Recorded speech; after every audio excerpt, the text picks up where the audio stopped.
የዴቭ እናት በስተመጨረሻ ድንገተኛ ሆስፒታል ገባች። ዴቭም ደግሞ እናቱ ላይ በተፈጠረው ድንገተኛ ድንጋጤና ራስ መሳት እጅጉን በጣም በሀዘን ተሞልቶ ተደፍቶ እያለቀሰ ይገኛል። አደይም ዴቭ በእኔ ምክንያት ነው እናትህ እንደዚህ ልትሆን የቻለችው፣ እናትህ አንድ ነገር ብትሆን ጸጸቱን ልችለው አልችልም እያለች ስትለው፣ አደይ እባክሽ ተረጋጊ፣ አሁን እንኳን ካጠገቤ ሆነሽ እንድታጽናንኝና እንድታረጋጊኝ ነው የምፈልገው። እናቴ የተፈጠረው ነገር በሙሉ በጣም ያሳዝናል። ይሄ ሁሉ የሆነው ደግሞ በእኔና አንቺ ክፍተት መፈጠር እንዲሁም ደግሞ ባመጣቻት ሚስት የግድ ካላገባህ እያለች ስታሰቃየኝ በፍጹም ራሴን መቆጣጠር ሲያቅተኝ፣ እማዬ ስነ ስርዓትሽን ያዢ፣ እኔ በህይወት እያለሁ አደይን የመሰለች ጮኛና ቆንጆ አስቀምጬ በቅርብ ጊዜ ሙሽራዬ ትሆናለች። አንቺ ግን እችን የማልፈልጋትን ልጅ አምጥተሽ በግድ እንዳገባትና በግድ አብሬ እንዲሆን አታስገድጅኝ። እኔ ልጅሽን የምትወጅኝና የምትሳሽልኝ ከሆነ ስለ አደይ ማሰብ እንጂ ስለማልወዳትና ስለማላፈቅራት ቢሪ የግድ ካላገባህ ብለሽ ራሴን ከባድ ጸጸት ውስጥ እንዲገባ ታድርጊኝ ብሎ ሲናገራት፣ የፍቅር እናትም ዴቭ ተረጋጋ እንጂ ከምትጫጫሁ ይልቅ በስነ ስርዓት ለመነጋገር ሞክሩ። ይሄ ነገር በጣም አስቸጋሪ ነገር ነው። እንዴት እንደዚህ ሊሆን ይችላል? በጣም ከባድ ቅሌት ነው እያለች የፍቅር እናት ስትናገር፣ አልሜ እኔ እስከ ዛሬ ድረስ አንቺን ከባድ ቃል በፍጹም ልናገርሽ አልፈለግኩም። እንዲሁም ደግሞ ዴቭ ያልሆነች ሴት አግብቶ ሲሰቃይ ማየትንም አልፈልግም። አደይ እኮ በጣም ልባም ሴት ናት፣ በጣም ቆንጆ ልጅ ናት። ስላልቀረብሻት እንጂ አደይ ምንም የሚጎላት የለም። የደሃ ልጅና የገጠር ልጅ ስለሆነች ብቻ ልትጠያትና እንደዚህ እንድታያት አያስፈልግም። ተረጋጊ። እኔ መረር አርጌ የማልናገርሽ የሆነ ነገር ብትወኚ ጸጸቱን አልችለውም ብዬ ነው። አልሚ ከምነግርሽ በላይ ለልጅሽ የምትሆነው አደይ ብቻና ብቻ ናት ብላ ስትናገር፣ እቺ ቤሪ የምትባል ሴትዮ፣ እንዴ ምን እየሆንሽ ነው አንቺ ሴትዮ? የምትናገሪው ነገር በጣም ያስጠላል እያለች ለፍቅር እናት መልስ መስጠት ጀመረች።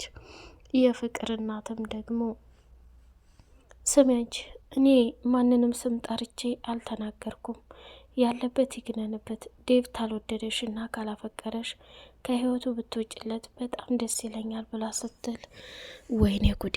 ዛሬማ እዚህ ቤት እየተፈጠረ ያለው አደጋ በጣም ከባድ ነው። ፍቅርዬ ምን ሆነሻል? ጠፍተሻል እኮ። እችስ እናትሽ ከነዚህ ካልሰለጠኑ ሰራተኞች ጋር እየተግማማች እኔን ሰራተኛ ልጅሽ ካላገባ ብላ በዛ ኩርፋ ሊሆን ይችላል። አንቺ እንኳን ያለሁበትና ያረፍኩበት ቦታ ላይ መተሻ አታጫውችኝም እንዴ አለቻት። ሀይ ማሚዬ፣ ከትምህርት ጋር በጭራሽ ሊመቸኝም አልቻለም ብላ አለቻት። ፍቅር እንግዲህ እዛ ከተቀመጠችበት ቦታ ላይ ከባድ ጦርነት ውስጥ ሲገቡ ተነስታ ወደ መኝታ ክፍሏ ልትሄድ ስትል፣ ፍቅር ወዴት ነው ብላ ስትል እናቷ፣ እማዬ ደክሞኛል፣ ወደ መኝታ ክፍሌ ማረፍ እፈልጋለሁ ብላ ሰተት ብላ ሄደች ማለት ነው። አሹና ሮማን ስለ ቤሪ ክፋትና መጥፎነት እንዲሁም ደግሞ አዲሷ የዴቭ ፍቅረኛ ናት፣ እንዴት ለእህታችን አደይ ከጎኗ ሆነን ልናግዛት ይገባል። አሹ አደይ እኮ ከኛ ውጭ ማንም የላት። እንደዚህ እየተነሱ እሷን ከፍ ዝቅ ማድረግ አይችሉም። ይህን ጉድ ያደረገችው የፍቅር ተንኮል እንደሆነ ግልጽ ነው፣ ግን ምንም ማድረግ አይቻልም እያለች ነገረችው። ሰላም ሰላም፣ ውድ የተከበራችሁ የተወደዳችሁ የሌላ ኤንድ የመሐመድ ቤተሰቦች፣ እጅግ በጣም ተወዳጁና በጉጉት ስንጠብቀው የነበረው የአደይ ድራማ እንደቀጠለ ይገኛል። ቻናሉን ላይክ፣ ሰብስክራይብ እያደረጋችሁ ለምታበረታቱን በጣም እናመሰግናለን። አደይ በመጨረሻ ወደ ሀገር ቤት ወደ እናቷ ጋር ለመሄድ ወስናለች። እለሊ ቤት ሆነችና በጣም እንዳዘነችና ልቧ እንደተሰበረ ዳይመንድ ተረርቷት ነበርና ለሊ ቆይ ወደዚህ ቤት መምጣቴ ስህተት ባይኖረውም አደይን ግን ላወራ ትፈልጋለሁ ብሎ ሲል ችግር የለውም መምጣት ትችላለህ ብላ አለችው። ለሊም በጣም ተናደደችና ከባቡሬ ጋር ሆና ወደ አደይ ወደ ዴቭ እናትና አባት ቤት ወይንም ወደ ፍቅር ቤት ከሄዱ በኋላ የተፈጠረውን ነገር በሙሉ ለመናገር ወሰነች። ለሊ በጣም ስሜታዊ ሆና ተናዳለች። ዴቭም ቢሆን ኧረ እባክሽ ተረጋጊ ሴትዮ፣ እንደ ዛሬ እኮ ግለሽም ሆነ ተናድሽም አይቼም አላቅም። ቆይ ምንድነው ነገሩ? ተፈጠረ ያለው ነገር ያምሻል እንዴ? እኔ እኮ እስካሁን ድረስ ለአንቺ ዋጋና መስዋዕትነት እየከፈልኩ ያለሁት ብቻሽን ሆነሽ አንድ ነገር እንድትሆኝ ስላልፈለግኩ ነው። ለሊ በሁለቱ መካከል መግባት ተገቢ አይደለም።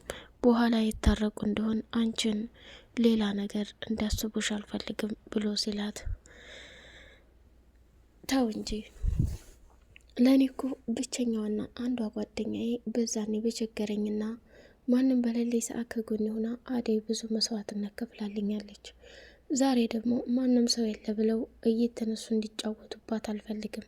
ሁላቸውንም ስነ ስርዓት ማስያዝ ነው። አደይ የለሊ ጠበቃ ያላየሽው ጉድ የለም። የኔ አሽቃባጭ አርፈሽ ተቀመጪ። አንቺ ላይ የሆነ ችግር ነገር ቢደርስ ጸጸቱን አልችለውም። እኔ ከዚህ በላይ ልታገስ አልችልም ብላ ለሊም በነገር ልታቃጥላቸውና የመጨረሻ ማስጠንቀቂያ ልትሰጣቸው ሄደች። የዴቭ ፍቅረኛ አደይን መንገድ ላይ አግኝታ እየደበደበቻትና እያሰቃየቻት ሳለ ኩኩሻ እንደ አጋጣሚ መጣችና ከዛ ቦታ ላይ መካከል ላይ ገብታ አደይን ስሚ፣ እሱ ያደረገው ነገር በጣም ከባድና አደገኛ ቢሆንም አንቺ ግን በዚህ ልክ ተደባዳቢ ነሽ እንዴ ብላ ስትላት፣ እንዴ ምን ሆነሻል? መሀል መንገድ ላይ መታ አንገቴን አንቃ ስታሰቃየ ዝም ማለት ነበረብኝ እንዴ? ዴቭ እኮ የኔ ነው። ብዙ ዋጋና መስዋዕት ከፍዬበታለሁ።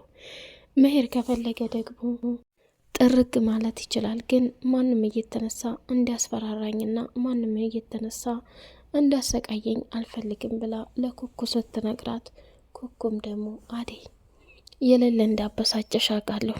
ኩኩሻ ምንም አንቺ የምታውቂው ነገር የለም። እኔና ዴቭ ብዙ መስዋዕትነት አልፈናል፣ ብዙ ችግሮችን አልፈናል። ዛሬ በመጨረሻ ጊዜ ይሄ በመሆኑ በጣም ነው የማዝነው። ስለዚህ በምንም አይነት ሁኔታ ብሆን እንኳን ራሴን አረጋግቼ ውጤታማ መሆን ነው የምፈልገው እያለች ነገረቻት።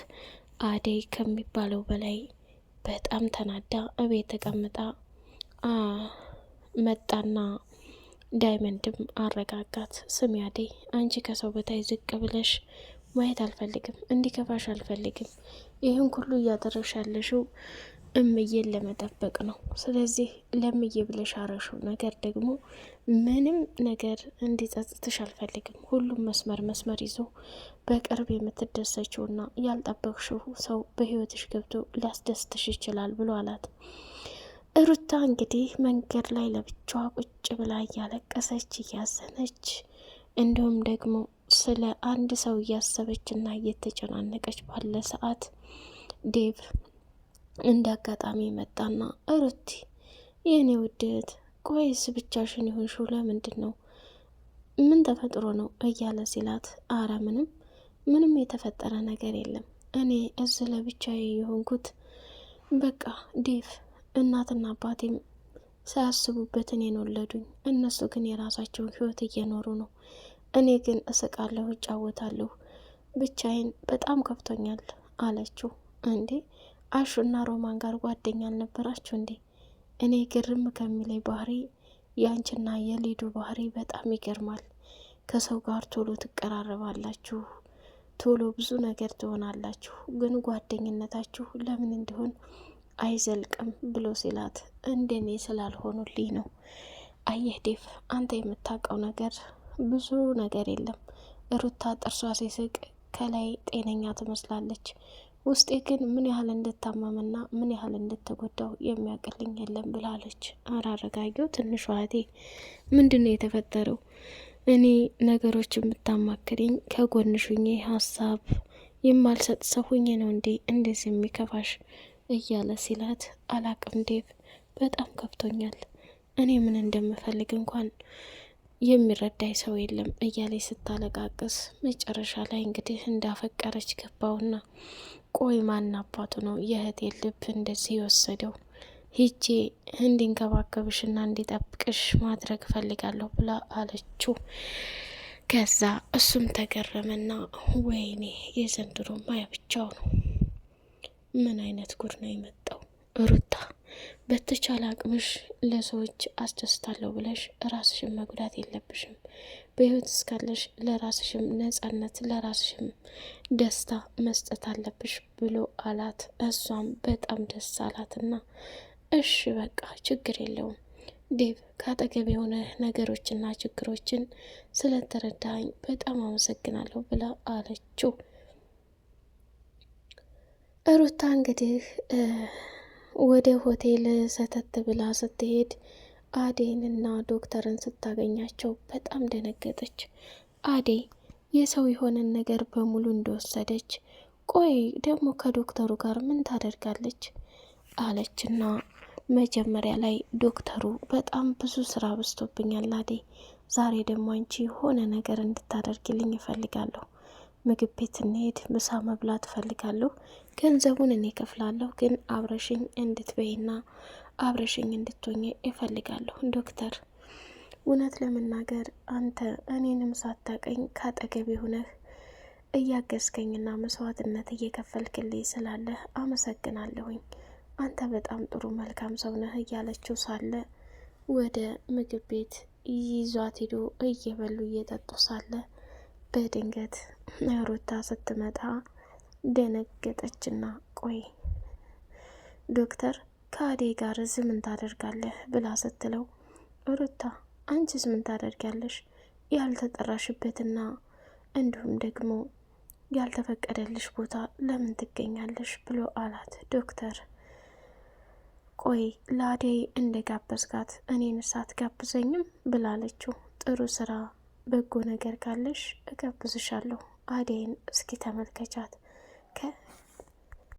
ከፊቷ ምንም ክፋትና መጥፎነት የማይታይባት ሁሌ ለሰዎች ቅን የምታስብ ሴት አይደለም መጋበዝ ብዙ ነገር ባደርግላት ለሷ እኔ በጣም ደስተኛ ነኝ ብሎ ሲላት፣ አረ እንደዛ ነው እንዴ? እሺ በጣም ነው ማመሰግነው፣ እኔንም ሌላ ቀን እንደምትጋብዘኝ ተስፋ አደርጋለሁ ብላ ስትል ዶክተሩም ሂሳቡን ከፈለና አደይ መኪና ውስጥ ጠብቂኝ፣ በዛው ግን መንገዴን ስሄድ እሸኝሻለሁኝ ብሎ አላት። ከዛ እኔስ ብላ ስትለው አንቺንም ደግሞ እንደነገርኩሽ ሩታ መልካም ቀን ብሎ ሲሰናበታት እጅጉን በጣም ደነገጠች። ቀጣይ ፓርት እስከምንገናኝ ሰላም አለይኩም ወራህመቱላሂ ወበረካቱ።